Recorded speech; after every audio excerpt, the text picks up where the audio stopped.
Hello, Prince William. Hello, Lady Gaga. Good morning. Well, it's afternoon there. Yeah, exactly. Good morning, good afternoon. It is, and I am so grateful to speak to you. I am a very big fan of what you've done with Heads Together and hashtag Okay to Say, the videos with Annie and Joe, the beautiful films that you've made with the Heads Together campaign. They told beautiful stories, and it reminded me how much my mental health changed my life.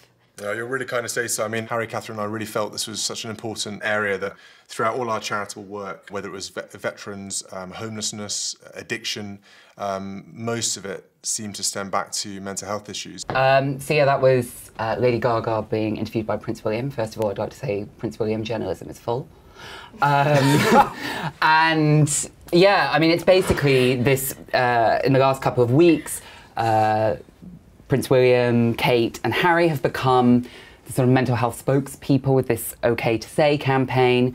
And it led to, like, you know, in fairness, with Bryony Gordon from The Telegraph, quite like an emotional interview with Prince Harry in which he discussed the bottled up emotions after the death of Diana and his own mental health problems, which is, you know, perfectly fine and kind of laudable.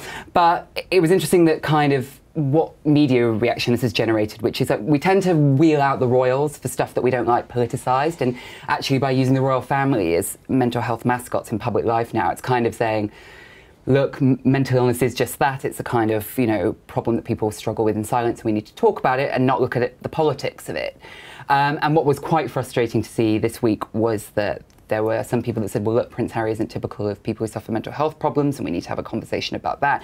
And there was a sort of counter-narrative from a lot of the commentary out saying, well, you don't understand mental illness, it affects everyone the same way. And that's just erasing quite a huge part of what's happened under austerity, when, you know, things like benefit sanctions,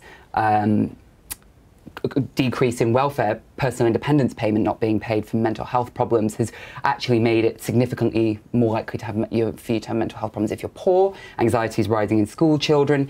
Also, it's just fairly ludicrous to say that being a prince wouldn't affect, you know, when we know that mental illness is hugely racialised and class-based, that, you know, half the prison system has people with a personality disorder, half of all the prison population. So in reality, we're kind of ignoring the fact that mental illness is something that hugely shapes our social landscape. So it's good that people are waking up and awakening, but I think, frankly, we need to sort of wake up to the political reality of mental illness too.